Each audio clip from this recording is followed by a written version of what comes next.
ಮಕರ ರಾಶಿಯವರಿಗೋಸ್ಕರ ಒಂದು ವಿಶೇಷವಾದಂತಹ ವಿಡಿಯೋ ಇದು. ಒಂದು ಚಿಕ್ಕ ಸ್ಯಾಡ್ ನ್ಯೂಸ್ ಅಥವಾ ಬ್ಯಾಡ್ ನ್ಯೂಸ್ ಅಂತ ಅನ್ಬಹುದು. ಯಾಕೆಂದರೆ ನಾನು ಈ ಹಿಂದೆ ಒಂದು ವಿಡಿಯೋ ಮಾಡಿದ್ದೆ, ಮಕರ ರಾಶಿಯವರಿಗೆ ಅಖಂಡ ಮಂಡಲ ಗುರುಬಲ ಅಂಥೇಳಿ, ಅಂದರೆ 48 ದಿನಗಳ ಸಂಪೂರ್ಣವಾದ ಪವರ್ಫುಲ್ ಆದ ಗುರುಬಲ ಬರಲಿದೆ ಅಂಥೇಳಿ.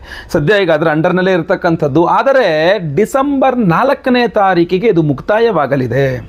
ಡಿಸೆಂಬರ್ 4ನೇ ತಾರೀಕು ಕರ್ಕಾಟಕ ರಾಶಿಯಿಂದ ಮತ್ತೆ ಪುನಃ ವಾಪಸ್ ಮಿಥುನ ರಾಶಿಗೆ ಗುರು ವಾಪಸ್ ಸಂಚಾರ ಆಗಲಿದೆ. ಸೊ ಮಕರ ರಾಶಿಯವರಿಗೆ ಡಿಸೆಂಬರ್ 4 ಲಾಸ್ಟ್. ಅದಾದಮೇಲೆ 6 ತಿಂಗಳುಗಳ ಕಾಲ ಮಕರ ರಾಶಿಯವರಿಗೆ ಗುರುಬಲ ಇರಲ್ಲ. ಸೊ ಏನಾಗುತ್ತೆ, ಈ 6 ತಿಂಗಳು ಅಂದರೆ ಡಿಸೆಂಬರ್ 4ನೇ ತಾರೀಕಿಂದ ಜನವರಿ 1ನೇ ತಾರೀಕಿನ ತನಕ ಏನು ಗುರುಬಲ ಅನ್ನುವಂಥದ್ದು ಮಕರ ರಾಶಿಯವರಿಗೆ ಇರೋದಿಲ್ಲ. ಸೊ ಅದರಿಂದ ಇದರ ಒಂದಿಷ್ಟು ಪ್ರಭಾವಗಳೇನು, ಈ 6 ತಿಂಗಳಿಗೋಸ್ಕರ ಪರಿಹಾರಗಳೇನು, ಏನೇನು ವಿಚಾರಗಳ ಮೇಲೆ ಈ ಗುರು ಸಂಚಾರ ಪ್ರಭಾವ ಬೀರಲಿದೆ, ಇದೆಲ್ಲ ವಿಚಾರಗಳನ್ನು ಸವಿಸ್ತಾರವಾಗಿ ಆದರೆ ಸಂಕ್ಷಿಪ್ತವಾಗಿ ಬೇಗ ಬೇಗ ವಿಡಿಯೋ ಮುಗಿಸೋ ರೀತಿಯಲ್ಲಿ ನಾನು ನಿಮಗೆ ತಲುಪಿಸ್ತಾ ಇದ್ದೇನೆ. ಬಹಳ ಇಂಪಾರ್ಟೆಂಟ್ ಆಗಿರತಕ್ಕಂಥ ವಿಡಿಯೋ ಮಕರ ರಾಶಿಯವರಿಗೂ ಸಹ. ಸೊ ದಯವಿಟ್ಟು ನಾನು ನಿಮ್ಮಲ್ಲಿ ಮಾಡ್ತಕ್ಕಂಥ ಸವಿನಯ ಪ್ರಾರ್ಥನೆ, ಒಂದು ಸಹಾಯ ನೀವು ನನಗೆ ಮಾಡಿ. ಏನಪ್ಪಾ ಅಂದರೆ ಯಾರ್ಯಾರು ಮಕರ ರಾಶಿಯವರಿದ್ದಾರೆ ನನಗೂ ಗೊತ್ತಿಲ್ಲ, ನಿಮಗೂ ಗೊತ್ತಿಲ್ಲ. ಸೊ ದಯವಿಟ್ಟು ವಾಟ್ಸಪ್, ಫೇಸ್ಬುಕ್, ಮೆಸೆಂಜರ್, ಟೆಲಿಗ್ರಾಮ್ ಎಲ್ಲ ಕಡೆ ಈ ವಿಡಿಯೋನ ಶೇರ್ ಮಾಡಿಬಿಡಿ. ಸೊ ಮಕರ ರಾಶಿಯವರಿದ್ದಾರೆ ಅವ್ರಿಗೆ ರೀಚ್ ಆಗುತ್ತೆ. ನೀವು ಮಕರ ರಾಶಿಯವರು ಇನ್ನೊಂದಿಷ್ಟು ಜನಕ್ಕೆ ಕಡೆ ಶೇರ್ ಮಾಡಿದ್ರೆ ಪ್ರತಿಯೊಬ್ಬ ಮಕರ ರಾಶಿಯವರಿಗೆ ವಿಷಯ ಜ್ಞಾನ ಅಂದರೆ ಅವ್ರಿಗೆ ವಿಷಯ ಗೊತ್ತಾದರೆ ಅವರು ಕೂಡ ಏನಾದ್ರು ಒಂದು ಆ್ಯಕ್ಷನ್ ತಗೊಬೋದು, ಪರಿಹಾರ ಮಾಡ್ಕೊಳ್ಬಹುದು, ಖಂಡಿತ ಒಳ್ಳೇದಾಗಬಹುದು ಅನ್ನೋವಂಥದ್ದು ನನ್ನ ಉದ್ದೇಶ ಆಗಿರುತ್ತೆ. ನೀವು ನನ್ನ ಚಾನಲ್ನ ಯೂಟ್ಯೂಬಲ್ಲಿ ಫಸ್ಟ್ ಟೈಮ್ ನೋಡ್ತಾ ಇದ್ದೀರಾ ಅಥವಾ ಹಲವಾರು ಬಾರಿ ನೋಡಿದ್ರೆ ಬಟ್ ಇನ್ನೂ ಸಬ್ಸ್ಕ್ರೈಬ್ ಮಾಡ್ಕೊಂಡಿಲ್ವಾ, ಕೆಳಗಡೆ ದಯವಿಟ್ಟು ಸಬ್ಸ್ಕ್ರೈಬ್ ಅಂತ ಬರುತ್ತೆ, ಸಬ್ಸ್ಕ್ರೈಬ್ ಮಾಡಿಕೊಂಡು ಬೆಲ್ ಬಟನ್ ಹೊತ್ಕೊಂಡು ಆಲ್ ಅಂತ ಮಾಡಲಿಕ್ಕೆ ಮರಿಬೇಡಿ. ಫೇಸ್ಬುಕ್ಕಲ್ಲಿ ನಮ್ಮ ವಿಡಿಯೋ ನೋಡ್ತಾ ಇದ್ದೀರಾ, ದಯವಿಟ್ಟು ನಮ್ಮ ಪೇಜನ್ನು ಫಾಲೋ ಮಾಡ್ಕೊಂಡಿಲ್ಲ ಅಂದರೆ ದಯವಿಟ್ಟು ನಮ್ಮ ಪೇಜನ್ನು ಫಾಲೋ ಮಾಡಿಕೊಂಡು ಏನಾದ್ರು ಪ್ರಶ್ನೆಗಳಿದ್ದರೆ ಖಂಡಿತವಾಗಿ ಕಮೆಂಟ್ ಮಾಡಿ. ನಾನು ಎಲ್ಲ ಕಮೆಂಟ್ಸ್, ಫೇಸ್ಬುಕ್ ಇರ್ಬೋದು, ಯೂಟ್ಯೂಬ್ ಇರ್ಬೋದು, ನನ್ನ ಕಮೆಂಟ್ಸ್ನ ಓದ್ತಾ ಇರ್ತಾನೆ. ಅತ್ಯಂತ ಉಪಯುಕ್ತವಾದ ಕಮೆಂಟ್ಸ್ನ ತೆಗೆದುಕೊಳ್ತೇನೆ. ಸಾಧ್ಯವ ಸಮಯಾವಕಾಶ ಇದ್ದಾಗ ರಿಪ್ಲೈ ಮಾಡ್ತೇನೆ. ನನ್ನ ಕೈಲಾಗಿದ್ದು ನಾನು ಮಾಡ್ತಾ ಇರ್ತೇನೆ. ನೀವು ಖಂಡಿತವಾಗಿ ಕಮೆಂಟ್ ಮಾಡಬಹುದಾಗಿರ್ತದೆ. ನಮಸ್ಕಾರ, ನಾನು ವಿಠಲ್ ಭಟ್ ಮಾತಾಡ್ತಾ ಇರ್ತಕ್ಕಂಥದ್ದು. ಬನ್ನಿ ವಿಡಿಯೋನ ಶುರು ಮಾಡೋಣ. ಮಕರ ರಾಶಿಯವರಿಗೆ ಗುರುಗ್ರಹ ವ್ಯಯಾಧಿಪತಿ ಹಾಗೂ ತೃತೀಯಾಧಿಪತಿ ಆಗಿರ್ತಾನೆ. ಈಗ ಸದ್ಯ ಗುರು ಷಷ್ಠಕ್ಕೆ ಹೋಗ್ಬಿಡ್ತಾನೆ ಡಿಸೆಂಬರ್ 4 ನಂತರ. ಗುರು ಶುಭಗ್ರಹ, ಷಷ್ಠದಲ್ಲಿ ಶುಭಗ್ರಹ ಒಳ್ಳೆಯ ಫಲಗಳನ್ನು ಕೊಡಲ್ಲ. ಷಷ್ಠದಲ್ಲಿ ಪಾಪಗ್ರಹಗಳು ಶುಭ ಫಲಗಳನ್ನು ಕೊಡುತ್ತೆ, -++ ಆಗಿಬಿಡುತ್ತೆ. ಆದರೆ ಷಷ್ಠದಲ್ಲಿ ಶುಭಗ್ರಹಗಳು ಒಳ್ಳೆಯ ಫಲವನ್ನು ಕೊಡೋದಿಲ್ಲ. ಸೊ ಗುರು ಒಬ್ಬ ಶುಭಗ್ರಹನಾಗಿ ಷಷ್ಠದಲ್ಲಿ ಒಳ್ಳೆಯ ಫಲ ಕೊಡ್ಲಿಕ್ಕೆ ಸಾಧ್ಯ ಇಲ್ಲ. ಇದರಿಂದ ಏನಾಗ್ಬಿಡುತ್ತೆ ಅಂತಂದರೆ, ಷಷ್ಠದಲ್ಲಿ ಗುರು ಹೋಗೋದ್ರಿಂದ ಡಿಸೆಂಬರ್ 4ರಿಂದ ಜೂನ್ 1ನೇ ತಾರೀಕಿನ ತನಕ ಅಲ್ಲೇ ಇರೋದ್ರಿಂದ ಈ 6 ತಿಂಗಳುಗಳ ಕಾಲ ಮಕರ ರಾಶಿಯವರಿಗೆ ಹಲವಾರು ವಿಚಾರಗಳಲ್ಲಿ ನಷ್ಟವಾಗುವ ಸಾಧ್ಯತೆ ಇದೆ. ವ್ಯಯಾಧಿಪತಿ ಷಷ್ಠಕ್ಕೆ ಹೋಗ್ತಾ ಇದ್ದಾನೆ ಅಂತ ನೀವು ಸಾಲ ಮಾಡಿಕೊಂಡು ಮಾಡಿರುವಂತಹ ಇನ್ವೆಸ್ಟ್ಮೆಂಟ್ ಇದೆಯಲ್ಲ, ಅದರಲ್ಲಿ ಲಾಸ್ ಆಗುವಂಥ ಸಾಧ್ಯತೆ ತೀರಾ ಜಾಸ್ತಿ ಇದೆ. ತುಂಬ ನನಗೆ ಭಾಳ ಕಷ್ಟ ಇತ್ತು, ದುಡ್ಡಿಲ್ಲ, ಸಾಲ ಮಾಡ್ಬಿಟ್ಟು ತಂದ್ಬಿಟ್ಟು ಹಾಕಿದೆ ದುಡ್ಡಿದ್ರ ಮೇಲೆ ಅಂತ, ಅದು ಆಮೂಲಾಗ್ರವಾಗಿ ಮುಳುಗೋಯ್ತು ಅಂತ, ಲಾಸ್ ಆಯಿತು ಅಂತ. ಸೊ ನಾನು ಹೇಳೋದು, ಇನ್ನು 6 ತಿಂಗಳುಗಳ ಕಾಲ ಸಾಲ ಮಾಡ್ಕೊಂಡು ತಂದು ಬಂಡವಾಳ ಹಾಕಿ ವ್ಯಾಪಾರ ಮಾಡ್ತಕ್ಕಂಥ ಯಾವ ಕೆಲಸಗಳನ್ನು ನೀವು ದಯವಿಟ್ಟು ನೀವು ಮಕರ ರಾಶಿಯವ್ರು ಮಾಡಬೇಡಿ. ಹೆಂಗೆ ನಡ್ಕೊಂಡು ಹೋಗುತ್ತೋ ಹಂಗೆ ನಡ್ಕೊಂಡು ಹೋಗಲಿ ಅಷ್ಟೇ. ಬಿಟ್ಟರೆ ಹೊಸದಾಗಿ ಸಾಲ ಮಾಡ್ಕೊಂಡು ಬಂದರೂ ನಾನು ಇನ್ವೆಸ್ಟ್ಮೆಂಟ್ ಮಾಡಿಬಿಡ್ತೀನಿ ಅಂದರೆ ನಿಮಗೆ ಅದು ಸಮಸ್ಯೆ ಆಗುವ ಸಾಧ್ಯತೆ ತೀರಾ ಜಾಸ್ತಿ ಇದೆ. ಇನ್ನು ಬಹಳ ಮುಖ್ಯವಾಗಿ ಶತ್ರುಗಳಿಂದಾಗಿ ನಷ್ಟ ಸಾಧ್ಯತೆಗಳು ಏನಾಗ್ಬಿಡುತ್ತೆ. ವ್ಯಯಾಧಿಪತಿ ಷಷ್ಠಕ್ಕೆ ಹೋಗ್ತಾನೆ ಅಂತಂದಾಗ ನಿಮ್ಮ ಶತ್ರುಗಳು ನಿಮಗೆ ನಷ್ಟವಾಗುವ ರೀತಿಯಲ್ಲಿ ಒಂದಿಷ್ಟು ಪ್ರಯತ್ನಗಳನ್ನು ಮಾಡ್ತಾರೆ. ಅಂದರೆ ನಿಮಗೆ ಲಾಸ್ ಆಗಿಬಿಡ್ಲಿ ಅನ್ನೋ ಥರ ಅವರು ಮಾಡುವ ಪ್ರಯತ್ನ ಯಶಸ್ವಿ ಆಗುತ್ತೆ. ಸೊ ಅದರಿಂದಾಗಿ ನಿಮಗೆ ಸುಮಾರು ವಿಚಾರಗಳಲ್ಲಿ ಲಾಸ್ ಆಗುತ್ತೆ. ನಿಮಗೆ ಜಾಬ್ ಲಾಸ್ ಆಗ್ಬೋದು, ನಿಮಗೆ ದುಡ್ಡು ಲಾಸ್ ಆಗ್ಬೋದು, ನಿಮಗೆ ವ್ಯಕ್ತಿಗಳು ನಿಮ್ಮ ಹತ್ರ ಜಗಳ ಮಾಡಿಬಿಟ್ಟು ಹೋದರೆ ಅವ್ರ ಮಾತುಗಳು ನಂಬ್ಕೊಂಡು ವ್ಯಕ್ತಿಗಳು ಲಾಸ್ ಆಗ್ಬೋದು, ಅವಕಾಶಗಳು ಲಾಸ್ ಆಗ್ಬೋದು. ಒಳ್ಳೆ ಅವಕಾಶ ಇದೆ, ಒಳ್ಳೆ ಚಾನ್ಸ್ ಇದೆ ಸರ್, ಯಾರೋ ಕೈ ಆಡಿಸ್ಬಿಟ್ರು, ಕಡ್ಡಿ ಆಡಿಸ್ಬಿಟ್ರು ಸರ್, ಮಿಸ್ ಆಗೋಯ್ತು ಚಾನ್ಸ್ ನನಗೆ ಅಂತ ಹೇಳ್ಬಿಟ್ಟು. ಸೊ ಈ ಥರ ಯಾರೋ ಕಡ್ಡಿ ಆಡಿಸಿ ನಿಮಗೆ ಬರಬೇಕಾಗಿದ್ದನ್ನು ಹಾಳು ಮಾಡಿಬಿಡ್ತಾರೆ ಅಂತ. ಇನ್ನು 6 ತಿಂಗಳುಗಳ ಕಾಲ ಆ ಸಾಧ್ಯತೆ ತೀರಾ ಜಾಸ್ತಿ ಇದೆ. ಸೊ ಮಕರ ರಾಶಿಯವರು ದಯವಿಟ್ಟು ಆ ರೀತಿ ಗೋಮುಖ ವ್ಯಾಘ್ರ ಇರ್ಬೋದು, ಮುಂದೊಂದು ಇನ್ನೊಂದು ಮಾಡಿ ನಿಮಗೆ ಮೋಸ ಮಾಡೋಂಥವ್ರು ಇರ್ಬೋದು, ಅಥವಾ ಸರಿಯಾಗಿ ನಿಮಗೆ ಅವ್ರು ನಿಮ್ಮ ಶತ್ರುಗಳು ಅಂತ ಗೊತ್ತಿರ್ತಕ್ಕಂಥ ಡಿಕ್ಲೇರ್ಡ್ ಎನಿಮಿ ಅನ್ನೋ ಥರ. ಸೊ ಅಂಥವ್ರು ಇರ್ಬೋದು, ಅಂಥವರಿಂದ ಎಚ್ಚರಿಕೆಯಿಂದ ಇರಬೇಕು. ನಿಮಗೆ ಅವ್ರು ಯಾವುದೇ ರೀತಿ ತೊಂದರೆ ಕೊಡದಂತೆ ಏನಾದ್ರು ಒಂದು ತಲೆ ಓಡಿಸಿ ನಿಮ್ಮ ರಕ್ಷಣೆಯನ್ನು ನೀವು ಮಾಡಿಕೊಂಡ್ರೆ ಉತ್ತಮ ಅನ್ನುವ ರೀತಿಯಲ್ಲಿ ನಾನು ಈ ವಿಚಾರವನ್ನು ತಿಳಿಸ್ತಾ ಇದ್ದೇನೆ. ಇದಕ್ಕೆ ಬೇಕಾಗಿರತಕ್ಕಂಥ ವಿಶೇಷ ಆರಾಧನೆಗಳು, ಸಿಂಪಲ್ ಆರಾಧನೆಗಳು ಎಲ್ಲದನ್ನೂ ಹೇಳ್ತಾನೆ. ಈ ವಿಡಿಯೋ ಎಂಡ್ ತನಕ ನೋಡಿ, ಎಂಡಲ್ಲೆಲ್ಲ ವಿಚಾರಗಳನ್ನು ತಿಳಿಸ್ತಾನೆ. ಇನ್ನು ಬಹಳ ಮುಖ್ಯವಾಗಿ ಸಾಲಗಳ ವಿಚಾರ ಬಹಳ ಪ್ರಮುಖದಲ್ಲಿ ಬಂದ್ಬಿಡ್ತದೆ. ಯಾಕೆಂದರೆ ಷಷ್ಠಕ್ಕೆ ಹೋಗ್ತಾನೆ ಅಂತಂದಾಗ ನೀವು ಕೊಟ್ಟ ಸಾಲ ಇರ್ಬೋದು, ತಗೊಂಡು ಸಾಲ ಇರ್ಬೋದು, ಮಾಡಬೇಕು ಅಂದ್ಕೊಂಡಿರೋ ಸಾಲ ಇರಬಹುದು. ಈ ಥರ ಯಾವ್ದಾದ್ರು ಸಾಲಗಳ ವಿಚಾರದಲ್ಲಿ ಒಂದಿಷ್ಟು ಕಷ್ಟ ನಷ್ಟಗಳಾಗುವಂಥ ಸಾಧ್ಯತೆಗಳು, ಅವಮಾನಗಳಾಗುವಂಥ ಸಾಧ್ಯತೆಗಳು, ಒಂದಿಷ್ಟು ಸಾಲವನ್ನು ನಿಮಗೆ ಕೊಟ್ಟು ತನ್ನ ಮೂಲಕ ನಿಮ್ಮನ್ನು ಕಟ್ಟಿ ಹಾಕಿ ನಿಮಗೆ ಎಲ್ಲೂ ತಪ್ಪಿಸ್ಕೊಳ್ಳೋಕ್ಕಾಗದಾಗೆ ನಿಮ್ಮನ್ನು ಬಂಧಿಸುವಂತಹ ಒಂದು ಪ್ರಯತ್ನ, ಲಾಕ್ ಮಾಡಿಬಿಡೋದು, ಸಾಲ ಕೊಟ್ಟು ಲಾಕ್ ಮಾಡಿಬಿಡೋದು, ನಿಮ್ಮನ್ನು ಎಲ್ಲೂ ಅಲ್ಲಾಡಬಾರ್ದು. ನೀವು ಅಲ್ಲಾಡ್ತೀಯ, ಸಾಲ ಕೊಟ್ಟು ತಿರ್ಸ್ಬಿಟ್ಟು ಏನಂತ ವ್ಯವಹಾರ ಮಾಡ್ಕೊ ಹೋಗುವಂಥ. ಸೊ ನೀವು ಒಂದು ತ್ರಾಸಿಗೆ ಹಾಕೊಂಡ್ಬಿಡ್ತೀರ ಆ ವಿಚಾರಗಳಲ್ಲಿ ಅಂತ.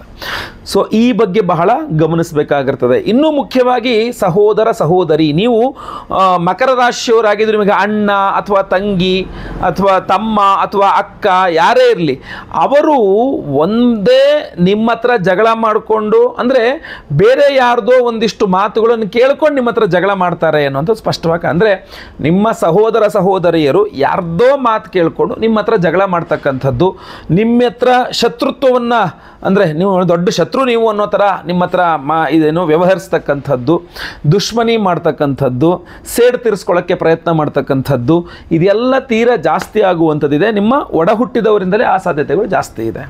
ಇನ್ನು ಬಹಳ ಸಮಸ್ಯೆ ಆಗ್ತಕ್ಕಂಥದ್ದು ಯಾವುದಪ್ಪ ಅಂದರೆ, ತೃತೀಯಾಧಿಪತಿಯಾಗಿ ಷಷ್ಠದಲ್ಲಿ ಗುರು ಅಂತಂದಾಗ ನೀವು ಸರ್ಕಾರಿ ಉದ್ಯೋಗಗಳಲ್ಲೇನಾದ್ರು ಇದ್ದರೆ, ಅದರಲ್ಲೂ ಬಹಳ ವಿಶೇಷವಾಗಿ ನೀವು ಪೊಲೀಸಲ್ಲಿದ್ದೀರಾ, ನೀವು ಮಿಲಿಟ್ರಿಲಿದ್ದೀರಾ, ನೀವು ಸರ್ಕಾರಿ ಒಂದಿಷ್ಟು ಉತ್ತಮವಾದಂಥ ಹುದ್ದೆಗಳಲ್ಲಿದ್ದೀರಾ, ಅಥವಾ ಯಾವುದೇ ಸರ್ಕಾರಿ ಜಾಬಲ್ಲಿದ್ದೀರಾ ಅಂದರೆ ನಿಮಗೆಲ್ಲೋ ಒಂದು ಕಡೆ ಕೊಕ್ಕೆ ಹಾಕುವಂತಹ, ಮೇಲಧಿಕಾರಿಗಳಿಂದ ಹಿಂಸೆ ಕೊಡಿಸ್ತಕ್ಕಂತಹ, ಇಲ್ಲದೋ ಯಾವುದೋ ಒಂದು ಜಾಲದಲ್ಲಿ ನಿಮ್ಮನ್ನು ಸಿಲುಕಿ ಹಾಕಲಿಕ್ಕೆ ಪ್ರಯತ್ನ ಮಾಡ್ತಕ್ಕಂಥ ಎಲ್ಲ ಸಾಧ್ಯತೆಗಳು ಸಹ ಈ ಒಂದಿಷ್ಟು ದಿನಗಳಲ್ಲೇ ಜಾಸ್ತಿ ಕಂಡು ಬರ್ತಾ ಇದೆ. ಇದ್ರ ಜೊತೆಗೆ ಬಹುಮುಖ್ಯವಾಗಿ ಸಮಸ್ಯೆ ಇನ್ನೊಂದು ಕೊಡ್ತಕ್ಕಂಥದ್ದು ಏನಪ್ಪ ಅಂದರೆ ಆರೋಗ್ಯ.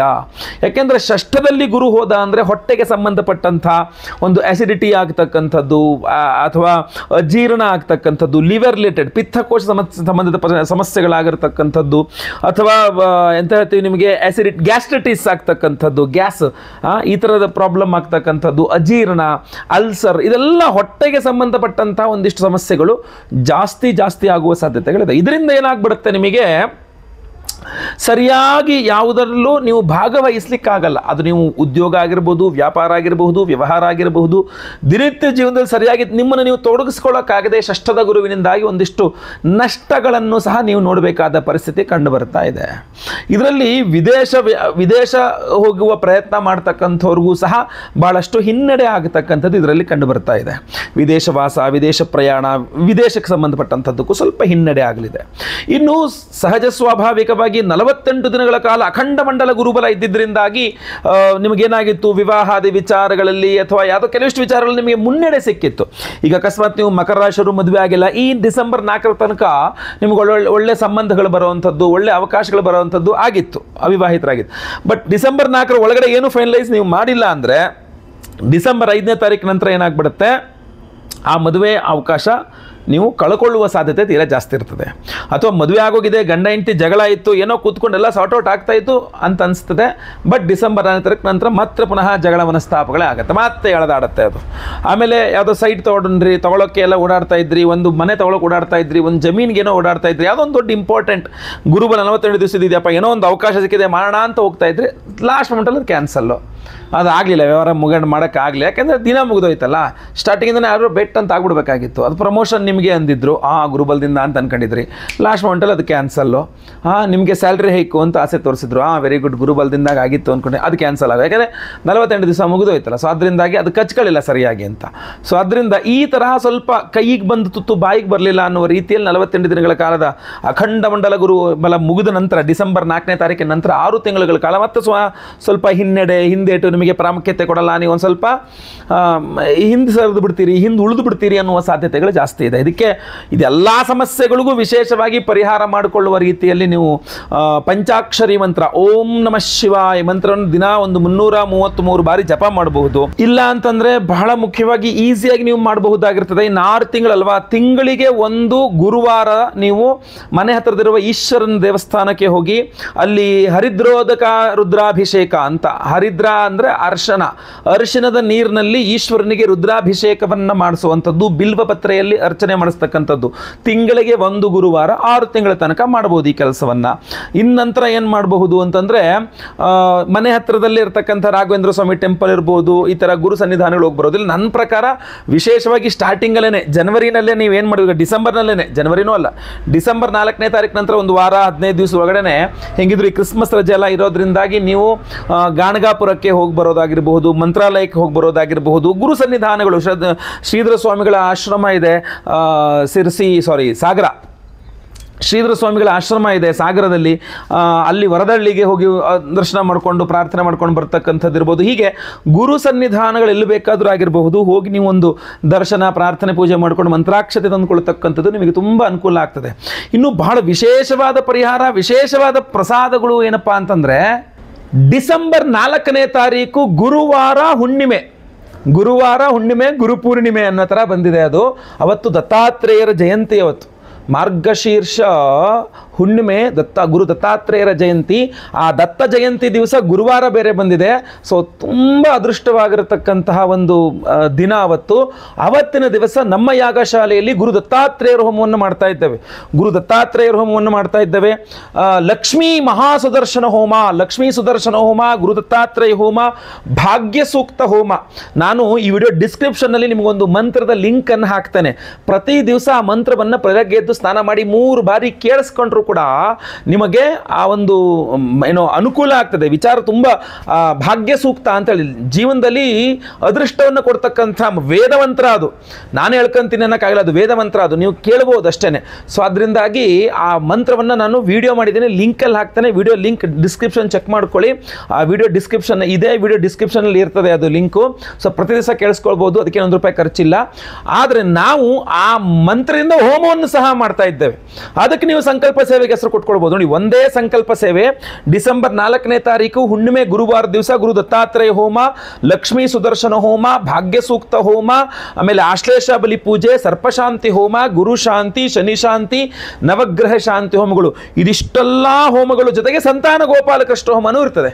ಸೊ ಸಂತಾನ ಇಲ್ಲದವರಿಗೆ ಸಂತಾನ ಆಗಬೇಕು ಅನ್ನುವಂಥ ದೃಷ್ಟಿಕೋನದಿಂದ, ಸಂತಾನ ಇರುವವರಿಗೆ ಸಂತಾನದ ವಿಚಾರದಲ್ಲಿ, ಮಕ್ಕಳ ವಿಚಾರದಲ್ಲಿರುವ ಟೆನ್ಷನ್ಗಳೇನಿದ್ರು ಕಡಿಮೆ ಆಗಬೇಕು, ಮಕ್ಕಳಿಗೆ ಶ್ರೇಯೋಭಿವೃದ್ಧಿ ಆಗಬೇಕು ಅಂತ ತಂತ್ರಗಳು ಅನ್ಕೊಂತಾರಲ್ಲ. ಸೊ ಮಕ್ಕಳ ಏಳಿಗೆಗೋಸ್ಕರವಾಗಲಿ ಸಂತಾನ ಗೋಪಾಲಕೃಷ್ಣ ಹೋಮ, ನಿಮ್ಮ ಎಲ್ಲ ಸರ್ಪದೋಷಗಳ ಪರಿಹಾರ. ಯಾಕೆಂದರೆ ಸರ್ಪಶಾಪದಿಂದಲೇ ಮದುವೆ ಆಗ್ತಾ ಇಲ್ಲ, ಅಥವಾ ಮದುವೆ ಆದರೆ ಮಕ್ಕಳಾಗ್ತಾ ಇಲ್ಲ, ಕೆಲಸ ಸಿಗ್ತಾ ಇಲ್ಲ, ವಿದ್ಯೆ ತಲೆಗತ್ತಾ ಇಲ್ಲ, ಆರೋಗ್ಯ ಸರಿ ಇಲ್ಲ, ವ್ಯವಹಾರಗಳು ಸರಿ ಇಲ್ಲ, ಆರ್ಥಿಕ ಬಾಧೆ, ಚರ್ಮ ವ್ಯಾಧಿಗಳು, ಏನೇನೋ ಒಂದಿಷ್ಟು ಇರ್ತವೆ ಸರ್ಪದೋಷಗಳಿಂದಾಗಿ. ಸೊ ನಾವು ಆಶ್ಲೇಷ ಬಲಿ ಪೂಜೆ, ಸರ್ಪಶಾಂತಿ ಹೋಮ ಮಾರ್ಗಶೀರ್ಷ ಗುರುವಾರ ದಿನ ಮಾಡ್ತಾ ಇದ್ದೀವಿ, ಹುಣ್ಣಿಮೆ ದಿವಸ ಮಾರ್ಗಶೀರ್ಷ ಹುಣ್ಣಿಮೆ. ಅದ್ರ ಜೊತೆಗೆ ಅವತ್ತು ದತ್ತಾತ್ರೇಯ ಜಯಂತಿ ಆದ್ದರಿಂದ ಗುರು ದತ್ತಾತ್ರೇಯ ಹೋಮವನ್ನು ಸಹ ಮಾಡ್ತಾ ಇದ್ದೇವೆ. ಜೊತೆಗೆ ಲಕ್ಷ್ಮೀ ಸುದರ್ಶನ ಹೋಮವನ್ನು ಮಾಡ್ತಾ ಇದ್ದೇವೆ. ಯಾಕೆಂದರೆ ಆ ಲಕ್ಷ್ಮೀ ಸಾನ್ನಿಧ್ಯ ಆಗಬೇಕು, ನೆಗೆಟಿವ್ಸ್ ಯಾವುದು ನಿಮ್ಮ ಇದ್ರ ಹತ್ತು ಕೂಡ ಸುರಿಬಾರದು ಅಂತ. ಇಷ್ಟೆಲ್ಲ ಹೋಮಗಳನ್ನು ಮಾಡಿ ವಿಶೇಷವಾಗಿರ್ತಕ್ಕಂಥ ಪ್ರಸಾದ ಮತ್ಸ್ಯರತ್ನ, ಈ ಒಂದು ವಿಶೇಷವಾದಂತಹ ಮತ್ಸ್ಯರತ್ನವನ್ನು ಪ್ರತಿಯೊಬ್ಬ ಸಂಕಲ್ಪ ಸೇವಾ ಕರ್ತೃಗಳಿಗೆ ಇದಿಷ್ಟು ಹೋಮಗಳನ್ನು ಎನರ್ಜೈಸ್ ಮಾಡಿ ಕೊಡ್ತಾ ಇದ್ದೇವೆ. ಈ ಮತ್ಸ್ಯಮಣಿಯನ್ನು ಗುರು ದತ್ತಾತ್ರೇಯ ಹೋಮ, ಲಕ್ಷ್ಮೀ ಸುದರ್ಶನ ಹೋಮ, ಭಾಗ್ಯ ಸೂಕ್ತ ಹೋಮ, ಸಂತಾನ ಗೋಪಾಲ ಕೃಷ್ಣ ಹೋಮ, ಆಶ್ಲೇಷ ಬಲಿ ಪೂಜೆ, ಸರ್ಪಶಾಂತಿ ಹೋಮ, ಗುರು ಶಾಂತಿ, ಶನಿ ಶಾಂತಿ, ನವಗ್ರಹ ಶಾಂತಿ ಹೋಮಗಳನ್ನೆಲ್ಲ ಹೋಮಗಳಲ್ಲಿ ಈ ವಿಶೇಷವಾದಂತಹ ಮತ್ಸ್ಯಮಣಿಯನ್ನು ಎನರ್ಜೈಸ್ ಮಾಡಿ ನಿಮಗೆ ಡಾಲರ್ ಥರ ಕೊಡ್ತಾ ಇದ್ದೇವೆ. ಇದನ್ನು ನೀವು ಬೇಕಾದ್ರೆ ದಾರದಲ್ಲಿ ಕುತಿ ಹಾಕೋಬಹುದು, ಪಾಕೆಟ್ ಇಟ್ಕೊಳ್ಬಹುದು, ನಿಮ್ಮ ಕ್ಯಾಶಲ್ಲಿ ಇಟ್ಕೊಳ್ಬಹುದು, ನಿಮ್ಮ ಬೀರುವದಲ್ಲಿ ಇಟ್ಕೊಳ್ಬಹುದು, ಲಾಕರಲ್ಲಿ ಇಟ್ಕೊಳ್ಬಹುದು, ನಿಮ್ಮ ಪರ್ಸಲ್ಲಿ ಇಟ್ಕೊಳ್ಬಹುದು. ಯಾರಿಗೂ ತೋರಿಸ್ಬೇಕು ಅಂತಲೇ ಇಲ್ಲ, ವಿಶೇಷವಾಗಿ ಸೀಕ್ರೆಟ್ ಆಗಿ ನಿಮ್ಮ ಜೊತೆಗೆ ಇಟ್ಕೊಳ್ಬಹುದು ಈ ವಿಶೇಷವಾದ ಮತ್ಸ್ಯಮಣಿಯನ್ನು. ಸೊ ಪ್ರತಿಯೊಬ್ಬ ಸಂಕಲ್ಪ ಸೇವಾಕರ್ತರಿಗೂ ಎಲ್ಲ ಹೋಮಗಳ ಭಸ್ಮ ನೋಡಿ ಲೈವಲ್ಲಿ ನಾನೇ ಅವತ್ತಿನ ದಿವಸ ಬೆಳಗ್ಗೆ ಡಿಸೆಂಬರ್ 4ನೇ ತಾರೀಕು ಗುರುವಾರ ಬೆಳಗ್ಗೆ 6 ಗಂಟೆಯಿಂದ 6:30 ಒಳಗಡೆ ಏನು ಲೈವ್ ಸಂಕಲ್ಪ ಸೇವೆ ಇರುತ್ತೆ. ಲೈವಲ್ಲಿ ನಿಮ್ಮ ಹೆಸರು ನಾನೇ ಸಂಕಲ್ಪ ಮಾಡ್ತೇನೆ. 10:30 ಆಚೆ ಎಲ್ಲ ಹೋಮಗಳನ್ನು ಲೈವ್ ನೋಡ್ತೀರಾ. ಹಾಗೂ ನಂತರ ಎಲ್ಲ ಹೋಮಗಳ ಭಸ್ಮ, ನಾಗಾರಾಧನೆ, ಅರಿಶಿನ ಪ್ರಸಾದ ಜೊತೆಗೆ ಈ ವಿಶೇಷವಾದಂತಹ ಮತ್ಸ್ಯಮಣಿಯನ್ನು ನಿಮಗೆಲ್ಲರಿಗೂ ಸ್ಪೀಡ್ ಪೋಸ್ಟ್ ಮೂಲಕ ನಾವು ಕಳುಹಿಸಿಕೊಡಲಾಗ್ತದೆ. ಸೊ ದಯವಿಟ್ಟು ಸ್ಕ್ರೀನ್ ಮೇಲೆ ಕಾಣ್ತಾ ಇರತಕ್ಕಂಥ ನಂಬರ್ಗಳಿಗೆ ನಿಮ್ಮ ಹೆಸರು, ಗೋತ್ರ ಗೊತ್ತಿದ್ರೆ, ನಕ್ಷತ್ರ ಗೊತ್ತಿದ್ರೆ, ರಾಶಿ ಗೊತ್ತಿದ್ರೆ ಬೇಗ ವಾಟ್ಸಪ್ ಮಾಡ್ಕೊಳ್ಳಿ. ಇಲ್ಲ ನಮ್ಗೆ ಅದೆಲ್ಲ ಗೊತ್ತಿಲ್ಲ ಸರ್, ಹೆಸರು ಗೊತ್ತಿದೆ ಗುರುಗಳೇ, ಅಡ್ರೆಸ್ ಕೊಡ್ತೀವಿ ಅಂದರೆ ಹೆಸರು ಅಡ್ರೆಸ್ ಆದರೂ ಖಂಡಿತವಾಗಿ ನೀವು ಕೊಟ್ಟು ರಿಜಿಸ್ಟರ್ ಮಾಡ್ಕೊಳ್ಬಹುದು. ಸೊ ಎಲ್ಲರಿಗೂ ತಿಳಿಸಿ ವಿಶೇಷವಾದಂತಹ ಗುರುಪೂರ್ಣಿಮೆಯ ಆ ಒಂದು ಗುರು ದತ್ತಾತ್ರೇಯರ ಒಂದು ವಿಶೇಷವಾದ ದಿನವನ್ನು ಪ್ರತಿಯೊಬ್ಬರಿಗೂ ತಿಳಿಸಿ ನೀವು ಸಹ ಸಂಕಲ್ಪ ಸೇವೆ ಕೊಡಿ. ಲೈವ್ ಲೈವಲ್ಲಿ ನಿಮ್ಮ ಹೆಸರು ಸಂಕಲ್ಪ ಆಗೋದು ನೋಡ್ಬೋದು. ಎಲ್ಲ ಹೋಮ್ಗಳನ್ನು ಲೈವ್ ನೋಡ್ಬೋದು. ಪ್ರಸಾದ ಸ್ಪೀಡ್ ಪೋಸ್ಟ್ ಮೂಲಕ ನಿಮಗೆ ಮನೆಗೆ ತಲುಪಿಸಲಾಗ್ತದೆ. ಒಳ್ಳೆಯದಾಗಲಿ. ವಿಡಿಯೋ ಇಷ್ಟ ದಯವಿಟ್ಟು ಲೈಕ್ ಮಾಡಲಿಕ್ಕೆ ಮರಿಬೇಡಿ. ವಾಟ್ಸಪ್, ಫೇಸ್ಬುಕ್, ಮೆಸೆಂಜರ್, ಟೆಲಿಗ್ರಾಮ್ ಎಲ್ಲ ಕಡೆ ಸಾಮಾಜಿಕ ಜಾಲತಾಣಗಳಲ್ಲಿ ವಿಡಿಯೋನ ಶೇರ್ ಮಾಡಲಿಕ್ಕೆ ಮರಿಬೇಡಿ. ಇನ್ನು ನಮ್ಮ ಚಾನಲ್ ಸಬ್ಸ್ಕ್ರೈಬ್ ಮಾಡ್ಕೊಳ್ಳಿ ಅಂದರೆ ದಯವಿಟ್ಟು ಸಬ್ಸ್ಕ್ರೈಬ್ ಮಾಡಿಕೊಂಡು ಬೆಲ್ ಬಟನ್ ಒತ್ಕೊಂಡು ಆಲ್ ಅಂತ ಮಾಡ್ಲಿಕ್ಕೆ ಮರಿಬೇಡಿ. ಫೇಸ್ಬುಕ್ಕಲ್ಲಿ ನೋಡ್ತಾ ಇದ್ದೀರಾ, ನಮ್ಮ ಪೇಜನ್ನು ಫಾಲೋ ಮಾಡ್ಕೊಳ್ಳಿಕ್ಕೆ ದಯವಿಟ್ಟು ಮರಿಬೇಡಿ. ನಾನು ವಿಶೇಷವಾದಂತಹ ಪ್ರಶ್ನೆಗಳಿದ್ರೆ ದಯವಿಟ್ಟು ಕಮೆಂಟ್ ಮಾಡಿ. ನಿಮ್ಮ ಕಮೆಂಟ್ಸ್ನೆಲ್ಲ ನಾನು ಓದ್ತಾ ಇರ್ತೇನೆ. ಸಾಧ್ಯವಾದಷ್ಟು ಸಹ ಉತ್ತರಿಸಲಿಕ್ಕೂ ಪ್ರಯತ್ನ ಮಾಡ್ತಾ ಇರ್ತೇನೆ. ಒಳ್ಳೆಯದಾಗಲಿ. ಮುಂದಿನ ವಿಡಿಯೋದಲ್ಲಿ ಮತ್ತೆ ಪುನಃ ಸಿಗ್ತೇನೆ. ಲೋಕ ಸಮಸ್ತ ಸುಖಿನೋ ಭವಂತು. ನಾರಾಯಣ ನಾರಾಯಣ ನಾರಾಯಣ.